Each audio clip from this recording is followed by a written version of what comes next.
안녕하세요. 온누리교회 박정길 목사입니다. 오늘은 우리가 여성에 대한 부분을 좀 나누고자 하는데요. 성경에 나오는 룻에 대해서 함께 살펴보기를 원합니다. 구약 성경 가운데 여자의 이름으로 되어진 성경이 두 개가 있죠. 하나는 에스더서고 하나는 룻기입니다. 에스더는 유대 여인으로서 이방 남자 왕하고 결혼한 그런 분이라면, 룻은 이방 여인으로서 유대 남자와 결혼한 그러한 인물입니다. 룻은 이 아름답다, 아름다움 또 우정, 그런 이름의 뜻을 가지고 있고요.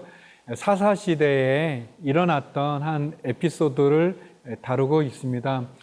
사사시대라는 게 굉장히 이렇게 혼란스럽고, 하나님을 떠나 사람들이 자기 소견에 오른 대로 했던 아주 그런 혼란스럽고 우상을 섬기고, 그리고 또 끔찍한 일이 일어나는 그러한 시대인데요. 그 시대 가운데 룻의 이야기는 참 보석 같은, 진주 같은 참 아름답고 그리고 따뜻한 그러한 이야기고, 하나님의 언약이 어떻게 성취되는지를 보여주는 그러한 성경이죠. 중심 구절 가운데 우리 마태복음 1장 5절 말씀을 함께 읽겠습니다. 살몬은 라합에게서 보아스를 낳고, 보아스는 룻에게서 오벳을 낳고, 오벳은 이새를 낳고. 저는 마태복음에 예수님의 족보에 그 룻이라는 그 이름이 나오는 거죠. 참 신기하죠. 이방 여인인데, 모압 여인인데 불구하고 예수님의 조상이 된 그러한 여인입니다. 저는 룻의 그 인생을 이렇게 설명하는 그러한 표현 가운데 아주 좋아하는 표현은 은혜로 회복되는 인생입니다. 은혜로 회복되는 인생. 룻기 1장 16절인데요. 룻이 이르되 내게 어머니를 떠나며 어머니를 따르지 말고 돌아가라 강건하지 마옵소서. 어머니께서 가시는 곳에 나도 가고 어머니께서 머무시는 곳에서 나도 머물겠나이다. 어머니의 백성이 나의 백성이 되고 어머니의 하나님이 나의 하나님이 되시리니. 룻기는 이 나옴이라고 하는 가족의 이야기로 시작이 됩니다. 베들레헴에 보면 엘리멜렉과 나옴이라는 부부가 있었고, 기론과 말론이라고 하는 두 아들이 있었는데, 그만 흉년이 오게 되니까 이 가족이, 나오미의 가족이요, 이방 나라였던 모압 땅으로 옮겨갑니다. 그러니까 이민을 가는 거죠. 이민 가서 살아가는데 한 10년 정도가 지나니까 그만 나오미의 남편 엘리멜렉도 죽고 또 두 아들도 죽고, 그 두 아들이 결혼했던 모압 며느리들만 남는 참 비참하고 힘든 그러한 상황에 놓이게 됩니다. 그때 또 베들레헴에는 풍년이 들었던, 하나님의 은혜가 함께했다는 그런 소식이 듣게 되니까 나오미가 이제 그의 고향으로 돌아가서 그의 생애를 마무리하고자 합니다. 그러면서 이 이방 며느리들이죠, 모압 며느리들에게 얘기합니다. 나오미와 오르바에게 너희들은 젊으니까 너희들의 길을 가라, 이렇게 얘기할 때 우리가 읽었던 구절처럼 룻은 그렇게 하지 않고, 그는 그의 참 비참하죠, 참 불쌍한 그런 시어머니 나오미를 선택하게 되고, 또 나오미를 따라서 베들레헴에 오게 됩니다. 룻이 그런 고백을 하지 않습니까? 어머니가 가시는 곳에 나도 가겠습니다. 또 어머니의 하나님이 나의 하나님이 됩니다. 라고 이렇게 룻은 그 어려운 시어머니를 선택하고, 또 그 시어머니의 하나님, 그 하나님을 또 선택하고, 결국 베들레헴에 시어머니 나오미를 모시고 오는 그런 장면이 이제 우리가 읽은 구절의 내용이죠. 룻이 어떻게 보면 젊기 때문에 자기의 인생을 또 익숙한 자기 나라에서 보낼 수도 있고, 또 새로운 남자를 만나서 이렇게 새로운 인생을 시작할 수 있지만 그렇게 하지 않고 나오미와 나오미의 하나님을 선택한 것은 참 중요하죠. 굉장히 어렵고 힘든 부분이지만 어떻게 보면 성도 여러분, 우리도 선택해야 될 때가 많이 있죠. 뭐 가깝게는 우리가 뭐 누구와 결혼하는지 또는 어떤 대학을 가는지 어떤 회사를 또 지원하는지 내가 어떤 일을 하는지 뭐 내가 뭐 어떤 물건을 사는지 많은 옷 중에 어떤 옷을 내가 선택하면 뭐 여러 가지 많은 선택들이 있는데 아주 중요한 아주 기이한 선택을 할 때 우리의 기준은 무엇입니까? 어떤 기준으로 우리는 또 선택을 하게 되는지요. 룻을 보면서 우리가 어떤 선택을 할까? 그런데 이제 성경에도 보면 두 갈래 길이 참 많이 나와요. 보면 예수님도 넓은 문, 좁은 문, 넓은 길로 가지 마라. 그 길은 좋지만 멸망에 이른다. 좁은 문, 좁은 길로 가라. 좁은 길은 길이 작아서 힘들고 어렵지만 생명에 이른다. 그런 넓은 문과 좁은 문도 있고요. 또 예수님 십자가에서 죽을 때 양편의 강도가 있지 않습니까? 한편 강도는 예수님을 영접하지만 한편 강도는 끝까지 예수님을 비난하고 조롱하는 우리에게는 늘 두 갈래 길들이 이렇게 나와 있는 것 같습니다. 우리가 어떤 길을 선택하고 또 어떻게 살아가는가 너무 중요하죠. 그런데 룻은 하나님을 선택하고 어려운 시어머니 나오미를 선택함으로 결국 하나님의 은혜를 입게 되지 않습니까? 은혜로 회복되는 인생의 삶을 살아가는 것을 보여줍니다. 소망항이는 저와 여러분 하나님을 선택하고 십자가를 선택하고 말씀의 순종을 선택함으로 좁은 문, 좁은 길을 선택함으로 하나님이 주시는 은혜로 역전을 이루는 그 하나님이 주시는 은혜로 축복 가운데 나가는 저와 여러분이 되기를 바랍니다. 두 번째 우리가 룻을 통해서 볼 수 있는 것은요. 우연을 가장한 필연입니다. 우리 룻기 2장 3절 4절인데요.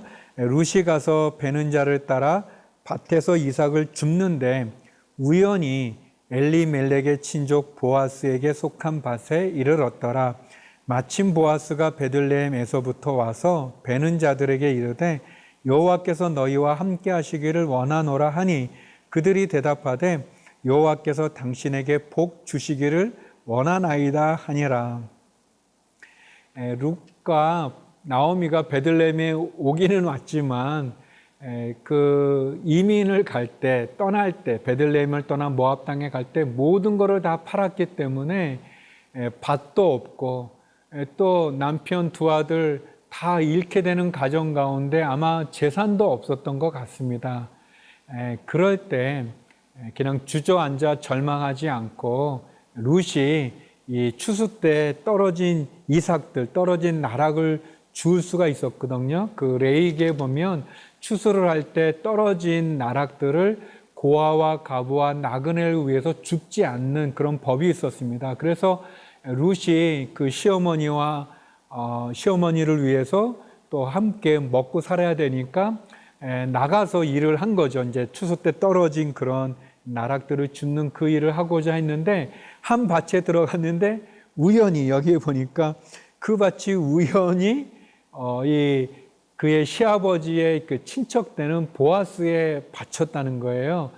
그래서 그 밭에서 일을 하는데 또 마침 또 보아스가 또 일하는 그때 오게 돼서 또 이 룻을 보게 됩니다.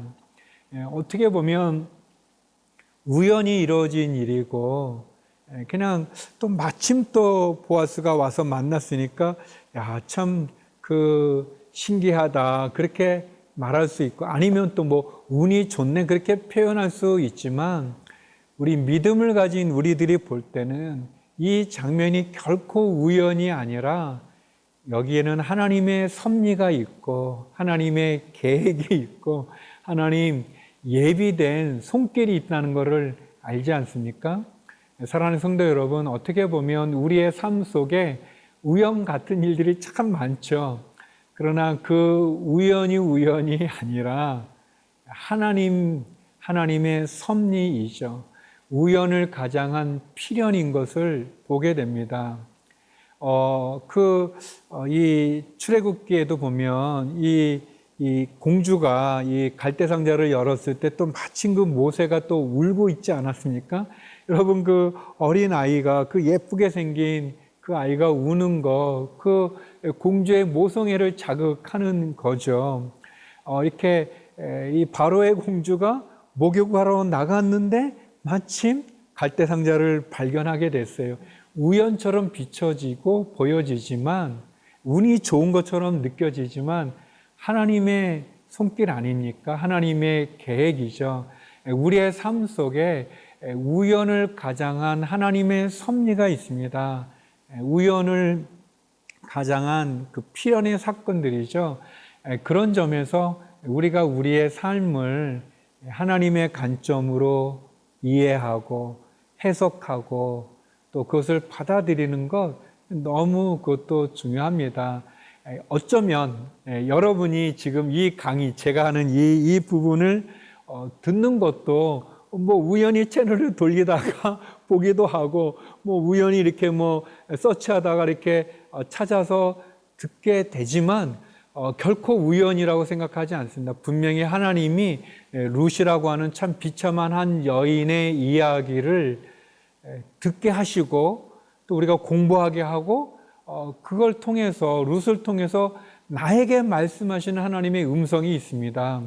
모든 일을 다 그렇게 우연으로, 운으로 치부하는 것이 아니라 하나님의 계획과 뜻을 주목하고 그 하나님의 손길을 우리가 깨달을 수 있다면 우리가 두려워하거나 무서워할 필요가 없습니다. 염려와 걱정에 쌓일 필요가 없어요. 하나님 놀라운 방법으로 룻의 비참한 인생의 삶을 은혜로 회복시키고 역전시키는 것처럼 우리의 삶 속에 우연히 일어난 일 같지만, 운인 것 같지만 하나님의 손길이 있습니다. 하나님 우리를 포기하지 않고 우리를 붙잡아 주시는 거죠. 세 번째, 생명의 회복자의 축복이 있습니다. 나오미에게 주신, 그리고 룻에게 주신 하나님의 은혜죠. 룻기 4장 15절인데요. 이는 내 생명의 회복자이며 내 노년의 봉양자라. 곧 너를 사랑하며 7 아들보다 귀한 내 며느리가 낳은 자로다 하니라. 우리가 이제 살펴본 것처럼 룻은 이제 우여곡절 가운데 또 하나님의 그 예비하심을 통해서 보아스를 남편으로 맞아들이게 되고, 또 시어머니 나오미의 잃어버렸던 기업을 잇는 그러한 은혜를 얻게 됩니다. 그래서 룻과 보아스 사이에 오벳이라고 하는 아들을 낳게 되는데, 그때 이제 많은 여인들이 나오미를 향해서 불러주는 노래예요. 근데 여기에 보면은 이는 그러니까 룻과 보아스가 오벳을 낳은 이 일은 내 생명의 회복자다라고 얘기합니다.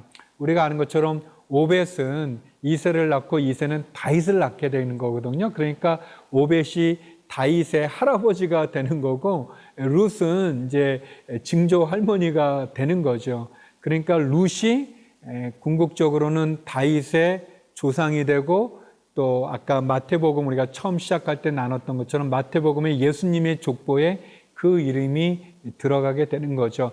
이 생명의 회복자라는 것은 룻과 보아스를 통해서 이 나오미의 그 가문을 이을 뿐만 아니라 회복을 이루어 간다라는 그런 의미가 있습니다. 보아스를 통해서 회복시켜주는 그 은혜를 얘기하고 있는 거죠. 어떻게 보면 보아스는 이 나오미와 룻의 가정의 구원자와 같은 존재죠. 예수 그리스도를 이렇게 보여주는 모형이고 그림자이기도 합니다. 우리의 죽어갈 수밖에 없는 우리의 생명을 다시 회복시켜주는, 가문을 이어갈 수 있는, 기업을 이어갈 수 있는, 우리로 하여금 생명을 이어갈 수 있게 해주는 예수 그리스도를 상징하는 인물이 보아스와 같습니다.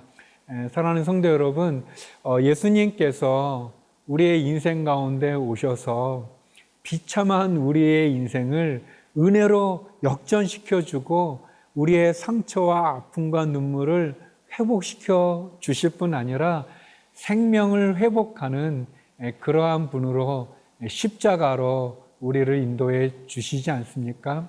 예수님을 바라보고 십자가를 바라보십시오. 거기에 우리를 회복시켜주는 은혜로 우리의 인생을 역전시키는 하나님의 놀라운 섭리가 있습니다. 우연을 가장한 하나님의 손길이 있습니다. 그 은혜로 승리하는 저와 여러분이 되기를 소망합니다. 룻의 인생을 한 줄로 요약한다면 선택을 통해 하나님의 은혜를 얻고 하나님의 은혜로 인생을 역전시킨 하나님의 여인이라고 말할 수 있습니다. 저와 여러분에게도 이런 축복이 함께하기를 간절히 소망합니다.